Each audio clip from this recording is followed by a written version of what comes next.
ஜாதிய ஒழிப்பு, மதவாத மறுப்பு, பெண்ணிய பொறுப்பு போன்ற பல்வேறு தலைப்புகளில் தன் எழுத்துக்கள் மூலம் புரட்சி செய்து வரக்கூடியவர்.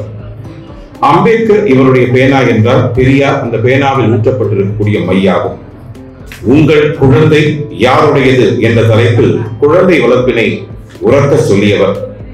ஜாதியற்ற சமுதாயத்தை காண்போம் வாருங்கள் என்று கைப்பிடித்து அழைத்து செல்லக்கூடிய 20 ஆண்டு காலமாக பத்திரிகை துறையை தன்னுடைய வாழ்க்கையாக அர்ப்பணித்துக் கொண்டிருக்கக்கூடிய எழுத்தாளர், ஊடகவியலாளர் மாண்புமிகு ஜெயராணி அவர்களை சிறப்புரை நிகழ்த்தும்படி அன்போடு அழைக்கின்றோம். அனைவருக்கும் வணக்கம். பொதுவாக பல நிகழ்ச்சிகளுக்கு நம்ம போவோம். இங்கே மேடையில் விருந்தினர்கள் இருப்பாங்க. முதல் 2 ரோஸில் வந்து சாதனையாளர்கள் விருந்தினர்கள்லாம் இருப்பாங்க. ஆனால் இந்த அரங்கத்தில் மட்டும்தான் அந்த கடைசி ரோ வரைக்கும் எல்லாருமே சாதனையாளர்கள் வந்து வாழ்த்துறை வழங்குறவங்களை பார்த்தீங்கன்னா எல்லாரும் சுத்தமும் சொல்றதுக்கு ஒரு போராட்டம் இருக்கு. அந்த போராட்டத்தை கடந்து வந்த ஒரு வெற்றி கதை இருக்கு அப்படின்னு தான் நான் நினைக்கிறேன். ஸோ வந்து பார்வையாளர்கள் அனைவருக்கும் என்னுடைய நன்றியும் வாழ்த்துக்களையும் தெரிவித்துக் கொள்கிறேன். அப்புறம் நான் பல கூட்டங்களுக்கு, ஒரு அரசியல் சார்ந்த கூட்டங்களுக்கு, உரிமைகள் சார்ந்த கூட்டங்களுக்குலாம் போகிறது உண்டு. பட் என்னோட அனுபவத்தில் நீதியரசர், அப்புறம் வட்டாட்சியர், இந்த மாதிரி கவர்மெண்ட் சர்வீசஸில் இருக்கிறவங்க வந்து இந்த மாதிரியான நிகழ்ச்சிகளில் பார்க்குறது அடிக்கடி மறைவு. ஸோ அவங்களுக்கும் என்னோட மனசையும் வார்த்தையும் வந்து தெரிவிச்சுக்கிறேன். இந்த நிகழ்ச்சிக்கு எனக்கு என்னன்னா, நான் சொன்ன மாதிரி தொடர்ச்சியாக வந்து என்ன சொல்கிறது, போராட்டம், ஏதாவது சாதிய வன்கொடுமைகள் தொடர்பான, மனித உரிமை மீறல்கள் தொடர்பான, இல்லை பெண்கள் உரிமை சார்ந்த கூட்டங்களுக்கெல்லாம் நம்ம போய் பேசுவோம். ஏன்னா பிரச்சனைகளையா பேசுகிறோம்ல, ரொம்ப அயற்சியாக இருக்கும். பட் இந்த நிகழ்ச்சி வந்து எனக்கு ரொம்ப இன்ஸ்பைரிங்காக இருக்குது, ரொம்ப மோட்டிவேட்டிங்காக இருக்குது. ஸோ இந்த நிகழ்ச்சிக்கு என்னை அழைத்த முத்துப்பாண்டி வந்து நாங்கள் ஒன்றா தான் ஜர்னலிசம் படித்தோம். அவர் எனக்கு கல்லூரியில் சீனியர். அவர் அப்போ நான் எப்படி பார்த்தேனோ, கொஞ்சம் தொப்பை தான் வந்திருக்கு, அப்போ எப்படி பார்த்தேனோ இதே மாதிரி தான் அவரோட செயல்பாடுகளும் அங்கே இருக்கும். நான் வந்து ஒரு எம்டி ஸ்லேட் மாதிரி தான் அங்கே போனேன். ஆனால் அப்போவே அவர் இந்த சமூகம் சார்ந்த பணிகள் எல்லாம் கொஞ்சம் ஆர்வமாக இருப்பார். நான் வந்து அப்போ 0, எனக்கு எதுவுமே தெரியாது. எனக்கு இவர் அப்பப்போ ஏதாவது கைட் பண்ணுவார். எனக்கு ரொம்ப ஆச்சரியமாக இருக்கும் இந்த சமூக பிரச்சனைகள்லாம் பற்றி இவர் பேசும்போது. நான் அப்போ ரொம்ப பிளாங்காக இருப்பேன். பட் அந்த நண்பர் தான் 20 வருஷத்துக்கு அப்புறம் நாங்கள் தொடர்ந்து பத்திரிகை துறையில் இயங்கிட்டு இருக்கோம். நிறைய பேர் எங்கள் கூட படித்தவங்க, ஜேர்னலிசம் படித்தவங்க அந்த துறையில் இல்லை, வேறு டீச்சிங் ப்ரொஃபஷன் போயிருப்பாங்க, எங்கேயோ வழி தவறி போயிட்டாங்க. ஸோ எங்கள் 2 பேரையும் வந்து அந்த ஒரு பத்திரிகை பணி மேலே இருக்கிற அந்த பேஷன் தான் வந்து இவ்வளோ தூரம் கொண்டு வந்திருக்கு அப்படின்னு நான் நினைக்கிறேன். என்னை இந்த நிகழ்ச்சிக்கு அழைத்ததற்கு முத்துப்பாண்டி அவர்களுக்கு எனது நன்றி தெரிவிச்சுக்கிறேன். அப்புறம் ராஜவேல் சார், எனக்கு இப்போ சமீபத்தில் தான் எனக்கு அவர் அறிமுகம். ஏன்னா நான் இப்போ வந்து 23 ஆண்டுகள் ஆயிடுச்சு நான் ஃபீல்டுக்கு வந்து. என்னோட முதல் 10 ஆண்டுகள் நான் வந்து அச்சு ஊடகத்தில் பணிபுரிஞ்சிருக்கேன். தமிழ்நாட்டில் முக்கியமான எல்லா ஆனந்த விகடன், குமுதம், இந்தியா டுடே, தினமலர், இந்த மாதிரியான முக்கியமான எல்லா பிரிண்ட் மீடியாஸ்லையும் இருந்திருக்கேன். பட் 2010க்கு அப்புறம் 12க்கு அப்புறம் வந்து நான் பிரிண்ட் மீடியாவில் இல்லை, டெலிவிஷன் போயாச்சு, அப்படியே அது டிஜிட்டல் மீடியாவாயிடுச்சு. ரொம்ப மாறிடுச்சு ஜேர்னலிசம் வந்து. பட் அப்போ வந்து பிரிண்ட் மீடியாவுக்கு ரொம்ப, அச்சு ஊடகத்துக்கு வந்து நிறைய சவால்கள் வந்த, ஆல்மோஸ்ட் அது முடிவு உற்ற காலம்னு சொல்லுவோம்ல. ஒரு 2010-12 மீடியாவை தொடர்ந்து வாட்ச் பண்ணுறவங்களுக்கு தெரியும். டெலிவிஷன் வந்ததுக்கப்புறம் பாதி அடி வாங்கிச்சு. அதுக்கப்புறம் சோஷியல் மீடியா, செல்ஃபோன், சோஷியல் மீடியாலாம் வந்ததுக்கப்புறம் பிரிண்ட் மீடியா வந்து சுத்தமாக ஒரு அழிவுற்ற நிலைமையில தான். இன்னைக்கு விகடன், குமுதம் மாதிரியான பெரிய பெரிய ஜாமவான்களே வந்து இந்த பத்திரிகைகளை நடத்துவதற்கு மிகவும் சிரமப்படுகிற நான் சொல்கிறது வந்து இன்ட்ரெஸ்ட் இல்லை. நீங்கள் ரொம்ப இந்த பிரிண்ட் மேலே உங்களுக்கு அந்த காதல் இருந்தால் மட்டும்தான் நீங்கள் அதை நடத்துவீங்க. இல்லைன்னா வந்து ஈஸி தானே, ஒரு யூடியூப் சேனல் ஓப்பன் பண்ணலாம், ஒரு வெப்சைட் ஓப்பன் பண்ணலாம், மினிமம் இன்வெஸ்ட்மெண்ட்டு. பட் ஒரு பிரிண்ட் மீடியா நடக்கும்போது உங்களுக்கு ஏஜென்ட்ஸ் தேவைப்படுறாங்க, பேப்பர் காஸ்ட் சொன்ன மாதிரி பேப்பர் காஸ்ட் போகும், பிரிண்டிங் காஸ்ட் வந்து எகிரிக்கிட்டே இருக்குது வருஷத்துக்கு வருஷம் வந்து, அதெல்லாம் கணக்கிடவே முடியாது. கடைகளில் விற்கவே இந்த மாதிரியான பத்திரிகைகள் இப்போ குமுதம் விகடன்லாம் வந்து முன்னாடியே ப்ளேஸ் பண்ணுவாங்க. பட் இந்த மாதிரியான சின்ன லெவலில் நடத்துகிற பத்திரிகைகள் வந்து மேலே டிஸ்பிளேவே பண்ண மாட்டாங்க. ஸோ அந்த மாதிரியான சவால்களெல்லாம் கடந்து ஒரு பத்திரிகை, அதுவும் அச்சு ஊடகமே அழிஞ்சு போச்சு அப்படின்னு நம்ம சொல்கிறேன். இப்போ நான் 2012 இந்தியா டுடேல ஒர்க் பண்ணேன். அதுலேருந்து ஒரு 2-3 வருஷத்தில் இந்தியா டுடே தமிழ் பதிப்பை வந்து க்ளோஸ் பண்ணிட்டாங்க. ரீஜனல் லாங்குவேஜ் எல்லாத்தையுமே க்ளோஸ் பண்ணிட்டாங்க.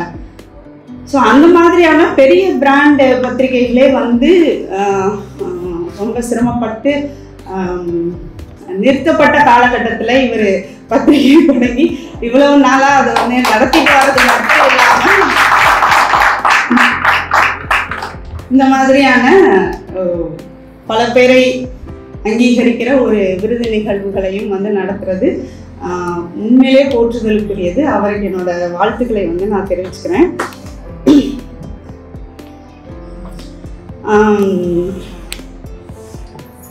அவார்டிஸ் பற்றி சொல்கிறதுக்கு முன்னாடி நான் என்னோட எக்ஸ்பீரியன்ஸை கொஞ்சம் சொல்லணும்னு நினைக்கிறேன். இப்போ எனக்கு இங்கே இவங்கெல்லாம் தான் அவார்டிஸாக இருப்பாங்கன்னு எனக்காக ஒரு யூகம் இருக்குது. நான் வந்து முதல்ல சொன்ன மாதிரி எந்த ஒரு சமூக புரிதலும் இல்லாமல் ஒரு இந்திய சமூகத்தில் ஒரு சாதாரண குடும்ப அமைப்பில் பெண்கள்னா இப்படி தான் இருக்கணுன்ற அந்த வழக்கமான அந்த கட்டுப்பட்டித்தனங்கள் இருக்குல்ல, அந்த மாதிரியான ஒரு வளர்ப்பு முறையில் தான் வந்து நான் வந்தேன். பட் எனக்கு கேள்விகள் நிறைய இருந்தது. ஆனால் இதுதான் வந்து இயல்பு போல. இப்போ ஒரு டொமஸ்டிக் வயலன்ஸ், மனைவியரை அடிக்கிற ஒரு பழக்கம் வந்து நான் பார்த்த குடும்பங்களில் மட்டும் இல்லை, அப்புறம் வெளியில் வந்ததுக்கு நான் பார்க்கும்போது ரொம்ப நார்மலைஸ் ஆகிருந்தது எல்லாமே. அப்புறம் வரதட்சணை கொடுமையாக இருக்கலாம், சிசு கொலை கூட இப்போ அது கருக்கொலையாக மாறிடுச்சு. பட் அந்த 90கள் அந்த காலகட்டத்தில் எல்லாமே வந்து நிறைய பெண்கள் மீதான ஒடுக்குமுறைகள் இந்திய சமூகத்தில் இருக்கிற எல்லாமே வந்து ரொம்ப நார்மலைஸ் ஆக்கப்பட்ட, அது சரிதான், ஆண்கள் இப்படி தான் இருப்பாங்க, அவங்களுக்கு வந்து பெண்களை ஒடுக்குவதற்கான எல்லா அதிகாரமும் இருக்குது, பெண்கள் வந்து கீழாக இருக்கணும், அவங்க அடித்தாலும் உதச்சாலும் வாங்கிக்கிட்டு கேள்வி கேட்காம இருக்கணும் அப்படிங்கிற ஒரு சமூக புரிதலோடு தான் வந்து நான் ஃபீல்டுக்கு வந்தேன். ஆனால் நான் ஜேர்னலிசம் படிக்க வந்ததுக்கு அப்புறம் தான் வந்து எனக்கு சமூகத்தை வேறு மாதிரி பார்க்குற ஒரு புரிதல் வந்துச்சு. நான் நிறைய அப்போ ட்ராவல் பண்ணேன். நிறைய பெண்களோட குறிப்பாக இப்போ நாங்கள் படிக்கிற காலகட்டத்தில் நாங்கள் ஒரு 5 பெண்கள் வந்து ஃபோட்டோ ஜேர்னலிஸ்ட்டாக இருப்போம்.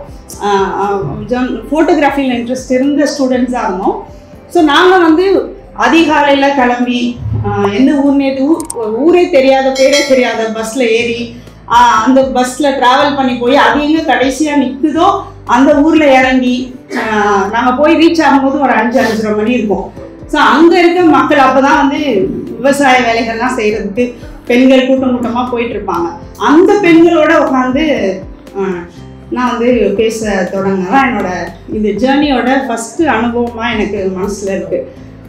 அவங்க கூட பேசும்போது பேச அந்த மாதிரி நிறைய பேரோட பேச தான் எனக்கு வந்து எல்லாருக்குள்ளேயுமே வந்து இது என்ன சொல்றது, இந்த ஒடுக்குமுறைகள் வந்து என்னன்னு புரியுது, ஆனா எதிர்த்து கேட்க முடியாத ஒரு நிலைமை இருக்கு. ஆனா அதையும் மீறி அவங்க அந்த என்ன சொல்றது ஃபைட் பண்ணி தன்னோட ஒரு இயங்குதலை வந்து அவங்க தன்னோட ஒரு உயிர்ப்பை வந்து காப்பாற்றிட்டே வராங்க அப்படிங்கிறது வந்து எனக்கு புரிஞ்சுது. அப்புறம் படிச்செல்லாம் முடிச்சு இங்கே சென்னைக்கு வந்ததுக்கப்புறம் நான் வந்து நேரடியாக பெண்கள் பத்திரிகையில் தான் வேலைக்கு போனேன். ஆப்வியஸாக வந்தவுடனே அப்போ அந்த காலகட்டத்தில் பார்த்தீங்கன்னா பெண்கள் பத்திரிகை மட்டும் இல்லை, பொதுவாக பத்திரிகைகளே வந்து ஒரு க்ரீமி லேயர் மக்களுக்காக மட்டும்தான் படிக்கக்கூடிய, அதுவும் சமூக அடுக்கில் மேலே இருக்கவங்க வாசிக்கக்கூடிய கண்டென்ட்ஸை மட்டுமே கொடுக்குற பத்திரிகைகள்லாம் வந்து இருந்தது. எனக்கு ரொம்ப அதிர்ச்சியாக இருந்தது. ஏன்னா கோலம் போடுவது எப்படி, சமையல் வந்து பெண்களுக்கு நல்லாவே தெரியும், ஆனாலும் மீண்டும் மீண்டும் வந்து ஒரு 10 பக்கத்துக்கு சமையல் குறிப்புகள் அந்த மாதிரி விஷயங்கள். அப்புறம் ரொம்ப பர்சனலான விஷயங்களா இருக்கும். நம்ம எல்லாம் அந்த அன்றாட வாழ்க்கையில் சமாளித்து தான் வாழ்ந்துட்டு இருக்கோம். அந்த மாதிரி அப்புறம் தையல் எப்படி பண்ணுறது, இந்த மாதிரி ரொம்ப லிமிட்டட் ஸ்டோரிஸ் தான் வந்து அப்போ பண்ணிட்டு இருந்தாங்க. ஸோ நம்ம வந்து ஜாட்லெஸ் அம்மா படிச்சிருக்கோம். ஸோ உள்ளே போய் ஏதாவது பண்ணலாம், வித்தியாசமாக ஏதாவது பண்ணலாம் அப்படின்னு போனால் வெறும் சண்டைகள்லாம் நடந்திருக்கு. ஒரு எடிட்டருக்கும் எனக்கும் அவங்க நீ வந்து ஒரு சமையல் குறிப்பை போய் நான் வந்து வேற ஒரு ஸ்டோரி பண்ணுறதுக்கு ஒரு பஞ்சாயத்து தலைவியை போய் நேர்காணல் பண்ணி, அவங்க ஒரு தலித் பஞ்சாயத்து தலைவி, அவங்க வந்து தொடர்ச்சியாக கொலை மிரட்டலுக்கு ஆளாகிறாங்க. ஸோ அவங்கள போய் சந்தித்து ஒரு பேட்டி எடுக்கணும் அப்படின்னு நான் ரொம்ப விருப்பப்பட்டுட்டு இருந்தேன். பட் அந்த ஐடியாவை கொடுத்தப்ப அது ரிஜெக்ட் ஆயிடுச்சு. அவங்க வந்து நீ போய் நான் சொன்ன ஒரு குக்கு, அவங்க ஒரு விமன் குக்கு, அவங்கள போய் நீ நேரில் பார்த்து இந்த பேட்டி இந்த சமையல் குறிப்புகளை நீ எழுதி வாங்கிட்டு வா அப்படின்னு சொல்லி சொல்கிறாங்க. இங்கே ஒரு சண்டைலாம் நடந்துச்சுன்னு வச்சுக்கோங்க. ஆனால் அந்த இன்சிடெண்ட்டையும் நான் சொல்ல விரும்புகிறேன். அப்போ அந்த நான் பேட்டி எடுக்க முயற்சி பண்ண அந்த பஞ்சாயத்து தலைவியை நான் என்னோட விருப்பத்தில் போய் நான் அவங்கள பார்த்து பேட்டியும் எடுத்துகிட்டு வந்தேன். மேபி நம்ம ப்ரெசென்ட் பண்ணுற ஸ்டோரி வந்து ஆர்டிக்கிளை வாசித்து அவங்களுக்கு பிடிச்சி அதை பப்ளிஷ் பண்ணிடுவாங்க அப்படிங்கிற ஒரு நோக்கத்தோடு நான் அதை எழுதியும் கொடுத்துட்றேன். ஆனால் அவங்க அந்த எடிட்டர் வந்து அப்பயும் என்கிட்ட பயங்கரமாக கோச்சிக்கிட்டு அந்த ஸ்டோரியை தூக்கி எரிஞ்சிடுறாங்க. எரிஞ்சிட்டு நீ போய் நான் சொல்கிற ஸ்டோரியை எடுத்துகிட்டு வாங்க, இந்த மாதிரி ஸ்டோரிஸ்லாம் வந்து பெண்கள் பத்திரிகையில் வராது அப்படின்னு சொல்கிறாங்க. எனக்கு ரொம்ப டிசப்பாயிண்டிங்காக இருந்தது. ஒரு 2 நாளாக ஃபைட் பண்ணிவிட்டு ரொம்ப சோர்வாக நான் வந்து வெளியில் வந்துட்டேன். வெளியில் வந்துட்டு ஒரு டீ கடையில் நின்று நான் யோசிச்சுட்டு இருக்கேன். அந்த டைமில் கிராஸ் பண்ணி போகும்போது அந்த பஞ்சாயத்து தலைவி படுகொலை செய்யப்பட்டார் அப்படிங்கிற நியூஸ் வந்து அந்த டீ கடையில் அந்த வால்பேப்பர் இருக்குல்ல, போஸ்டர், அதில் இருந்தது. அது வந்து எனக்கு என்ன சொல்கிறது, இப்போ நினச்சாலும் எனக்கு ரொம்ப நடுக்குமா. ஏன்னா நான் 2 நாள் அவங்க கூட உட்காந்து பேசிட்டு வந்திருக்கேன். 2 நாளுக்கு அப்புறம் அவங்க என்னெல்லாம் வந்து சேலஞ்சஸ் ஃபேஸ் பண்ணுறோன்னு சொன்னாங்களோ அவங்க வந்து அவங்க ரத்தம் என்ன சொல்கிறது வெட்டி அவங்க அந்த சேரில் உட்காரக்கூடாதுன்னு அவங்க வெட்டி வந்து கொலை பண்ணிட்டாங்க. ஸோ இது எனக்கு வந்து ஒரு பெரிய ஷாக்கிங்காக இருந்ததுன்றதை விட நாம் என்ன செய்யணும், இங்கே என்ன நடந்துட்டுருக்கு இந்த பத்திரிகைகளில், இதை எப்படி நம்ம ஃபைட் பண்ணி இந்த மாதிரியான ஒரு கிரவுண்ட் லெவலில் ஒர்க் பண்ணுறவங்களுக்கான ஸ்பேஸை வந்து வாய்ஸ்லெஸ்ஸாக இருக்காங்க, அவங்களுக்கான ஸ்பேஸை வந்து நம்ம எப்படி க்ரியேட் பண்ணணும் அப்படிங்கிற ஒரு பெரிய சிந்தனை, ஒரு பதட்டம் இதெல்லாம் வந்துச்சு. அப்போ தொடங்கி இப்போ வரைக்கும் வச்சுக்கலாம். நான் வந்து என்னை எதை எழுத வேணாம் ஸ்பேஸ் இல்லைன்னு சொன்னாங்களோ அதை மட்டும்தான் நான் எழுதிட்டு இருக்கேன். அந்த பத்திரிகையிலேருந்து நான் ஒரு மாதத்தில் ரிசைன் பண்ணிட்டேன்.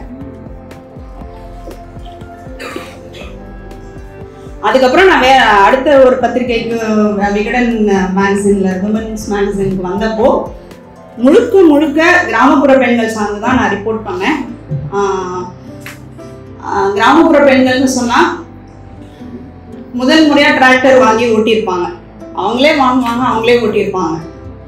அப்புறம் அவங்க வீட்டில் இருக்க ஆண்கள் யாரும் சப்போர்ட்டே பண்ணியிருக்க மாட்டாங்க. இப்போ அவங்க சொன்னாங்கல்ல, ஒவ்வொரு பெண்ணோட வெற்றிக்கு பின்னாடியும் ஒவ்வொரு ஆணோட வெற்றிக்கு பின்னாடியும் ஒரு பெண் இருப்பாங்கன்னு சொல்லி என்னால் என்னோட அனுபவத்திலையும் சரி நான் பார்த்து கேட்டு வளர்ந்த கதைகளை வச்சும் சொல்ல முடியும்.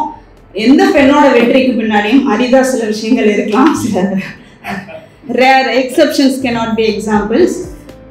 பெண்கள் வந்து மேடைக்காக சொல்லுவாங்க அப்படி வெற்றி பெற்ற பெண்கள் கூட.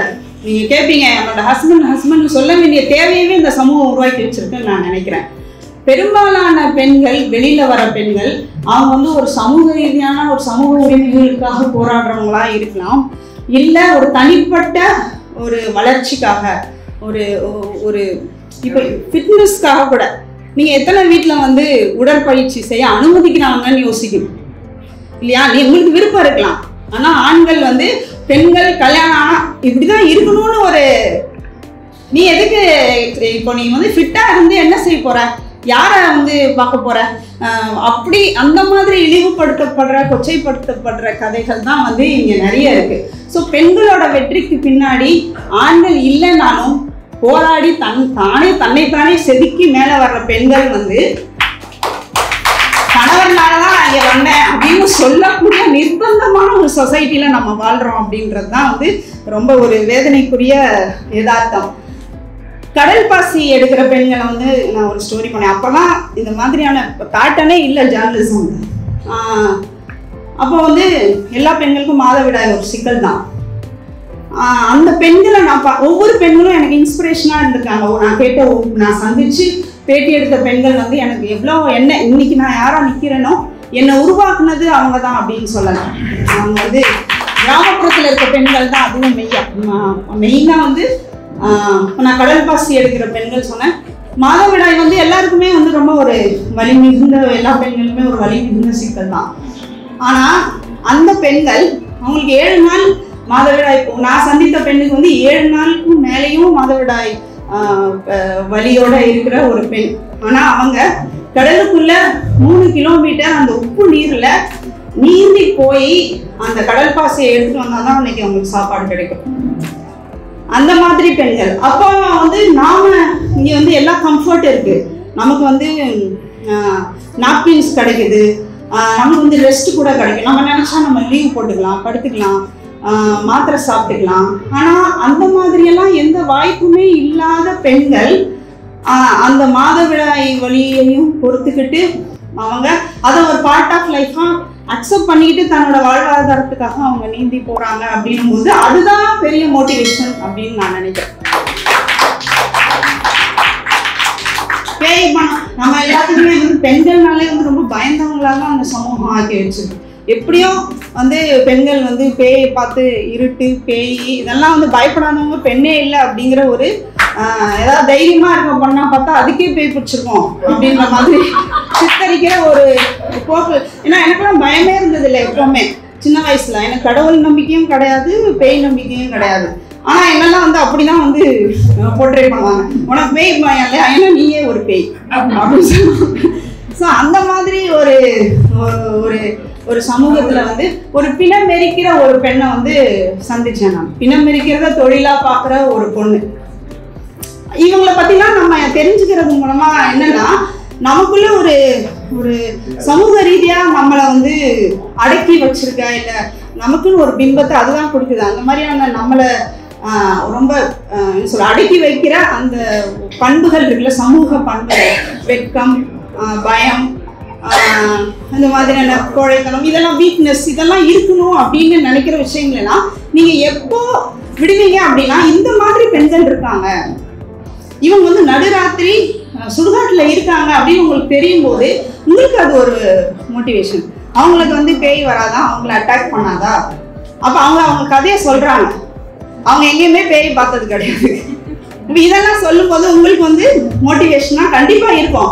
இந்த மாதிரியான கதைகளை பத்திரிகைகள் எழுதுறாங்களா அப்படின்னு கேட்டா இன்னைக்கு வரைக்குமே அது ஒரு பெரிய சேலஞ்ச் தான். விளிம்பு நிலையில மக்கள் தண்ணீர் பெண்கள், நான் பார்த்த பெண்கள் வந்து கிராமப்புறங்கள்ல அந்த ஊருக்கு ஏதாவது அடிப்படை பிரச்சனைனா, அடிப்படை தண்ணீர் பிரச்சனை, நீர் ஆதாரம் இல்லை அப்படின்னா அதை எதிர்த்து போராடுகிற ஒருத்தர் வந்து அவங்க பெண்ணா தான் இருந்திருக்காங்க நான் பார்த்த வரைக்கும். ஆண்கள் வந்து ஒண்ணு அந்த சப்போர்ட் பண்ண மாட்டாங்க, அப்படி இல்லைன்னா சைலண்டா இருந்திருக்காங்க. அவங்கள போய் நான் வந்து இந்த பெண்களை பேட்டி எடுத்துட்டு ஃபேமிலி மெம்பர்ஸை பார்க்க ட்ரை பண்ணேன்னா அவங்க அந்த அம்மாவுக்கு வேற வேலையே இல்லை, அது இப்படிதான் ஏதாவது போராட்டம் போயிட்டு இருக்கும் அந்த மாதிரி தான் சொல்லுவாங்க. ஆனா அந்த குடும்பத்தோட ஆதரவு இல்லாமல் ஒரு இன்சிடென்ட் சொல்லணும்னு நினைக்கிறேன். சுய உதவி குழுக்களை வந்து தமிழ்நாடு முழுக்க டிராவல் பண்ணி நான் அவங்கள பேட்டி எடுத்திருக்கேன். ஒரு பர்டிகுலர் காஞ்சிபுரம் சைடுன்னு நினைக்கிறேன், ஒரு பர்டிகுலர் கிராமத்தில் வந்து அந்த சுய உதவி குழு பெண்கள் வந்து அந்த ஊரில் இருக்க எல்லா பிரச்சனைகளையும் வந்து அவங்க அட்ரஸ் பண்ணாங்க, எல்லா அடிப்படை வசதிகளையும் வாங்கி கொடுத்தாங்க. அப்புறம் நான் ரொம்ப வியந்த ஒரு விஷயம், இன்னைக்கு இல்லாம சமூகத்துல இல்லாம இருக்கிற விஷயம் வந்து அந்த பெண்கள்கிட்ட நான் பார்த்தது சிஸ்டர்ஹுட். இப்போ பெண்களுக்கு நான் பார்த்த வரைக்குமே மீடியாலையும் சரி எங்கேயும் சரி பெருசா ஒருத்தருக்கு ஒருத்தர் சப்போர்ட்டிவா இருக்கிறது இல்லை. அந்த சிஸ்டர்ஹுட் இருக்குல்ல, சகோதரித்துவம் அப்படின்னு நம்ம சொல்லலாம். பெண்களுக்கு வந்து அது ரொம்ப அவசியம். நீங்க வந்து அது வீடா இருக்கலாம், ஒர்க்கிங் ஸ்பேஸா இருக்கலாம், சமூகமா இருக்கலாம், உங்களோட உங்களோட கான்டாக்ட்ல ஒரு பொண்ணு வர்றாங்கனாலே நீங்க வந்து ரொம்ப கவனமா தான் அவங்களை ஹேண்டில் பண்ணும். ஆனா அப்படி இல்லை, முதல்ல அது என்னவோ தெரியல, இந்த அந்த என்ன சொல்றது, அந்த இந்த ஆணாதிக்க சமூகத்துல பெண்கள் வந்து ஒருத்தருக்கு ஒருத்தர் போட்டியாளராக மட்டுமே நாம வந்து நிறுத்தப்பட்டிருக்கோம் அப்படிங்கிறது. அது குடும்பங்கள்ல பார்த்தீங்கன்னா நாத்தனாரு, மாமியார், மருமகள், இந்த மாதிரி வந்து உறவுகளுக்குள்ள நாம ஒரு பொண்ணு வந்தாலே அந்த பொண்ணு போட்டி, அந்த பொண்ணை எப்படி காலி பண்றது, எப்படி கஷ்டப்படுத்துறது அப்படின்னு இந்த ஆணாதிக்க சிந்தனைகளை யாரு வந்து எக்ஸிக்யூட் பண்றாங்க, யாரு வந்து ரத்தம் அப்படியே என்ன சொல்ற ரத்தம் சதயமா நிகழ்த்துறவங்க யாருன்னு பாத்தீங்கன்னா பெண்களா தான் இருக்காங்க. அதனாலதான் வந்து மாமியார் கொடுமை அப்படின்னு சொல்லுவாங்க, மாமனார் கொடுமைன்னு சொல்ல மாட்டாங்க. சிந்தனை உருவாகி வந்தது மாமனார் மைண்ட்ல இருந்துதான் இல்லையா, அந்த ஆண் மனதுல இருந்துதான் இந்த ஆணாதிக்க சிந்தனை உருவாகி வந்ததுனாலும் கத்தி எடுத்து அவங்க கையில் நம்ம கையில குத்துவாங்க, குத்துறதெல்லாம் நம்ம. அதுக்கு என்ன காரணம்னா ஒரு சக பெண் அவங்க என்ன மாதிரி தான் வந்து பயாலஜிக்கலாவும் சரி சமூக ரீதியாகவும் சரி நான் என்ன சேலஞ்சஸ் ஃபேஸ் பண்றேனோ அதை கடந்து தான் இவங்களும் இங்க வாழ்ந்துட்டு இருக்காங்க, இல்லை வந்து ஏதோ சாதிக்க ட்ரை பண்றாங்க, அவங்களுக்கு வந்து நாம ஸ்பேஸ் கொடுக்கணும் அப்படிங்கிற என்ன சொல்றது ஒரு ஒரு அக்செப்டன்ஸ், அந்த சேர்த்துக்கிறது கூட வா நம்ம வந்து சேர்ந்து பண்ணலாம் அப்படிங்கிற அந்த பண்பு வந்து இங்க இல்லவே இல்லை. ஆனா அந்த மகளிர் சுய உதவி குழுல நான் ரொம்ப ரொம்ப நான் என்ஜாய் பண்ணேன். அந்த அந்த சிஸ்டர்ஹுட் வந்து ஒருத்தருக்கும் இருக்கணும் அப்படிங்கிறத. இங்க இவ்வளோ பெண்கள் வந்து தொழில் துறையில இருந்து வரீங்க, ஸோ அதை வந்து ஒரு விமன் ஃப்ரெண்ட்லி ஸ்பேஸா வந்து மாற்றணும். நான் வேலை பார்த்த இடங்கள் எல்லாமே ஒரு பெண் வந்து வெளியே போறாங்க அப்படின்னா அதுக்கு வந்து முக்கியமான காரணம் இன்னொரு பெண்ணாக தான் இருப்பாங்க அப்படின்னு சொல்ல முடியும். ஏன்னா அந்த என்ன சொல்றது பார்த்த உடனே ஒரு ஹேட்ரட், ஒரு எனிமிட்டி வந்து ஒரு சக பெண் மேலதான் நமக்கு வருது. அது ரொம்ப ஆபத்தானது. இங்க மீண்டும் மீண்டும் வந்து ஆணாதிக்கமும் சரி ஒரு ஒரு கற்பிதங்கள் வந்து இந்த சர்வாதிகார கற்பிதங்கள் வந்து மீண்டும் மீண்டும் பெண்களை ஒடுக்குவதற்கு நமக்குள்ள பெண்களுக்குள்ள ஒரு ஒற்றுமை இல்லாதது, ஒரு சிஸ்டர்ஹுட் அந்த ஃபீல் வராதது, இதெல்லாம் சப்போர்ட் நம்மளே ஒருத்தருக்கு ஒருத்தர் பண்ணிக்கிறது இல்லை. ஸோ இதெல்லாம் வந்து ஒரு முக்கிய காரணம் அப்படின்னு நான் நினைக்கிறேன். இதோட இன்னொரு பாயிண்ட்டையும் ஆட் பண்ணோம். நாம் வந்து இது இந்திய நாடு பற்றி ஆரம்பத்தில் யாரோ ரொம்ப பெருமையாக சொன்னாங்க. ஆனால் ரொம்ப மோசமான நாடு வந்து பெண்களுக்கு பொறுத்த வரைக்கும் மோசமான நாடு வந்து இந்தியா தான். இதை நான் சொல்லலை. 2018 தாமஸ் ராய்ட்டர்ஸ் ஃபவுண்டேஷன் அப்படிங்கிற ஒரு இன்டர்நேஷ்னல் ஆய்வு வந்து சர்வதேசங்களில் நடத்தின ஆய்வு வந்து இது வந்து நான் புரிதலுக்காக சொல்கிறேன், இந்த மூடை வந்து ஸ்பாயில் பண்ணுறதுக்காக நான் சொல்லலை. நாம் எப்படிப்பட்ட சமூகத்தில் வாழ்ந்துகிட்டு இருக்கோம் அப்படிங்கிறத பெண்களும் புரிஞ்சுக்கணும், ஆண்களும் புரிஞ்சுக்கணும். நாம் இப்போ என்ன வச்சு மட்டுமே நான் வளர்ந்து வர்றதுக்கு இந்த சமூகம் எனக்கு எல்லா ஹெல்ப்பும் பண்ணியிருக்கு, அதனால இது வந்து சூப்பர், இது வந்து இங்கே எந்த விதமான பாகுபாடும் இல்லைன்னு நம்ம புரிஞ்சுக்க கூடாது. அந்த ஆய்வு 193 நான் எல்லா இடத்துலையும் இதை கண்டிப்பாக சொல்லுவேன். இந்த நாடு கேட்டு திருந்துறா வரைக்கும் எல்லாருமே இதை சொல்லணும்னு நினைக்கிறேன். 193 நாடுகள்ல நடத்தின ஆய்வின் அடிப்படையில போர் நடக்கிற சிரியா, ஆப்கானிஸ்தான் நாடுகள் சேர்த்து பொதுவாக போர் சூழல்ல தான் வந்து பெண்களுக்கு ரொம்ப பிரச்சனைகள் கொடுமைகள் நடக்கும். ஆனா அப்படிப்பட்ட நாடுகளோடையும் உள்ளடக்கியும் பார்த்தா இந்தியா தான் வந்து கலாச்சார ரீதியா பெண்களை மிகவும் வதைக்கிற நாடு, கொடுமைப்படுத்துற நாடு அப்படிங்கிறத அந்த 93 நாடுகள்ல முதல் இடம் பிடித்தது வந்து இந்தியா தான். இது வந்து நாம ரொம்ப என்ன சொல்றது, இதுக்கு யாரெல்லாம் ரெஸ்பான்சிபிள் சொல்லுங்க. இங்க உட்காந்துருக்க ஒவ்வொருத்தரும் ரெஸ்பான்சிபிள், நான் ரெஸ்பான்சிபிள், இங்க இருக்கிறவங்க ரெஸ்பான்சிபிள், எல்லாருமே வந்து பொறுப்பு. ஏன்னா இந்த குடும்ப அமைப்புல நம்ம வெளியில வந்து பயங்கரமா பேசுவோம், ஆனா வீடுகளுக்குள்ள நாம எப்படி ஒரு வீட்டுல மாற்றம் வந்தாதான் தெருவுல மாற்றம் வரும், தெருவுல மாற்றம் வந்தாதான் சமூகத்துல மாற்றம் வரும். ஆனா இங்க உள்டாவா நடந்துட்டு இருக்கு. இங்க எல்லாரும் சமூகத்துல வந்து பயங்கரமா பெண் உரிமை எல்லாம் பேசுவாங்க, எல்லா விதமான ஜனநாயக கருத்துக்களையும் பகிர்ந்துக்குவாங்க. அந்த மாதிரி போராடுற ஆட்கள் வீட்டுக்கு போனா பெண்கள் கிட்டையும் குழந்தைகள் கிட்டையும் எப்படி இருந்துக்கிறாங்க அப்படிங்கிறத நம்ம பார்க்கணும். ஸோ ரிவர்ஸ் ரெவல்யூஷன் தான் வந்து இங்கே நடந்துகிட்டு இருக்கு.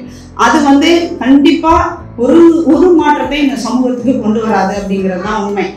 எங்க உண்மையான மாற்றம், ஒரு சமூகம் எங்க உண்மையான மாற்றத்தை தொடங்கணும் அப்படின்னா வீடுகளில் தான் தொடங்கணும். வீடுகளில் பிற்போக்குத்தனமான கருத்தியல்கள் அகற்றப்படணும்.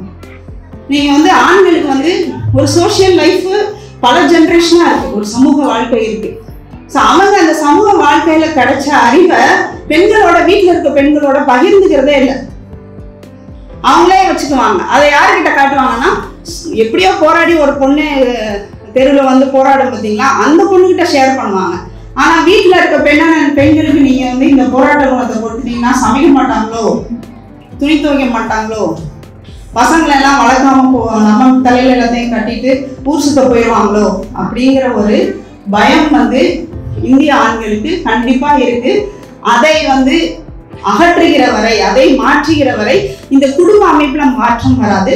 இந்த குடும்ப அமைப்புல மாற்றம் வராத வரை சமூகத்துல மாற்றம் வராது அப்படிங்கிறத நம்ம புரிஞ்சுக்கணும்.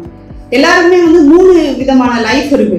ஒன்று பர்சனல் லைஃப் இருக்கணும், ஒன்று பர்சனல் லைஃப் தனிப்பட்ட என்னோட வாழ்க்கை, இன்னொன்று ப்ரொஃபஷனல் லைஃப் நம்மளோட கரியர், இந்த விஷயங்கள். மூணாவது ஒரு சமூக வாழ்க்கை. ஆனால் இந்திய பெண்களுக்கு, பெரும்பாலான இந்திய பெண்களுக்கு தனிப்பட்ட வாழ்க்கை மட்டும்தான் வழங்கப்பட்டிருக்குங்கிறது தான் இங்கே ஒரு வேதனையான உண்மை. அவங்களுக்கு கரியரும் இல்லை, சமூக வாழ்க்கையும் இல்லை. அந்த மாதிரியான இந்த காலத்திலையும் அதுதான். இந்த காலத்தில் என்னன்னா, ஓரளவுக்கு 90களுக்கு பிறகு ஓரளவுக்கு இந்த உலகமயமாக்கல், தாராளமயமாக்கல் இதெல்லாம் வந்ததுக்கப்புறம் கல்வி பரவலாக்கம் நடந்திருக்கு. பொருளாதார சுதந்திரம் கை வந்திருக்கு. பெண்கள் சம்பாதிக்கிறாங்க. ஆனால் அந்த சம்பாத்தியம் எந்த அளவுக்கு பயன்படும் அப்படின்னா கல்யாணத்து வரைக்கும் தான். நீ கல்யாணம், உனக்கு நல்ல மாப்பிள்ளை வேணுமா, இந்த டிகிரியை முடிச்சுக்கோ. நம்மளே எவ்வளவு பேர் நினைக்கிறோம், இன்ஜினியரிங் படிச்சேன்னா இன்ஜினியரிங் மாப்பிள்ளை கிடைப்பான், நீ இன்ஜினியர் ஆகிறதுக்காக உன்னை நான் இன்ஜினியர் ஆகல. அப்படியே இல்லைனாலும் நீ இன்ஜினியர் ஆகு, ஆனா குடும்பத்துக்கு அதை குடும்பத்துக்கு செலவு செய்யற நீ யூஸ் பண்ணாத, அந்த ஃபினான்ஷியல் ஃப்ரீடம் உனக்கு கிடையாது, நீ அது குடும்பத்துல கொடுத்துரு அப்படிங்கிற ஒரு நிலைமை தான் இன்னைக்கும் இருக்கு.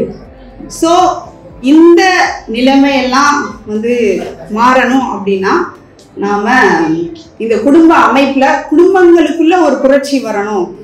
ரியல் சேஞ்ச் குடும்பங்கள்ல இருந்து ஸ்டார்ட் ஆகணும் அப்படின்னு நாம எல்லாரும் ஒவ்வொருத்தரும் இந்த நாள்ல அட்லீஸ்ட் இது ஒரு பெண்களை கொண்டாடுகிற ஒரு நாளா இருக்கு.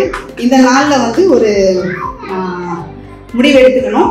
அப்புறம் எல்லாரும் அதை நான் சொன்ன மாதிரி கரியர் வரைக்கும் வந்துட்டாங்க. தொழில் துறையில சாதிக்கிற பெண்கள் இருக்காங்க. எல்லா துறைகள்லையும் பெண்கள் சாதனை புரிய ஆரம்பிச்சுட்டாங்க. நிறைய பொசிஷன்ஸை அவங்க ஃபில் பண்றாங்க. வேகமா அது நடந்துகிட்டு இருக்கு. எல்லா சேலஞ்சஸோடையும் அது நடந்துகிட்டு இருக்கு. இனி அதிகரிக்கும் பெண்கள் அவங்களோட பங்களிப்பை செலுத்துறதுக்கு. ஆனா அதோட பெண்கள் நின்றுடக்கூடாது அப்படிங்கிறது தான். ஏன்னா பர்சனல் லைஃப் இருக்கு, ப்ரொஃபஷனல் லைஃப்க்கு வந்துட்டாங்க. அது டிரான்ஸ்ஃபார்ம் ஆகி ஒரு சமூக வாழ்க்கைக்கும் உங்களை தயார்படுத்தணும் அப்படின்றத நான் கேட்டுக்கிறேன். என் சமூக வாழ்க்கைன்னு நான் சொல்லும்போது நம்ம வாழ்ற இந்த சமூகம் நான் ஏற்கனவே சொன்ன மாதிரி நிறைய சிக்கல்களோட இருக்கு. குறிப்பா பெண்களுக்கு நிறைய சிக்கல்களோட இருக்கு. அந்த சிக்கல்களை நீங்க புரிஞ்சுக்கிட்டு, நாம புரிஞ்சுக்கிட்டு அதை ஏதாவது நம்ம அளவுல செய்ய முடியுமா? குறைஞ்சபட்சம் எந்த அநீதிக்கு எதிராகவும் நம்ம போராடலைன்னா கூட குறைஞ்சபட்சம் உமனை நம்மளை டீம்மேட்டா ஆக்கிக்கலாமா? ஒரு சோஷியல் ஒரு கஷ்டப்படுறவங்க ஒரு பெண்ணை கை தூக்கி விடலாமா? இப்போ இவர் பாண்டி சொன்னார் இல்லையா, அவருக்கு ஒரு பர்சனல் லைஃப் இருக்கு. அவர் சொன்ன கதைகளை வச்சு பார்க்கும்போது ஒரு கரியர் வந்திருக்கு. ஆனா அவர் அதை தாண்டி ஒரு சமூக வாழ்க்கைக்கும் தன்னை தயார்படுத்தியிருக்கார். நிறைய கஷ்டப்படுறவங்களுக்கு சப்போர்ட் பண்றார். சக மனிதர்களை கருத்தில் கொண்டு கஷ்டப்படுறவங்களுக்கு உங்களால் ஆன நம்மால் ஆன சப்போர்ட்ஸை நம்ம கொடுக்கணும் அப்படின்னு சொல்லி இந்த வாய்ப்புக்கு நன்றி கூறி உங்கள் எல்லாருக்கும் என்னோட நன்றி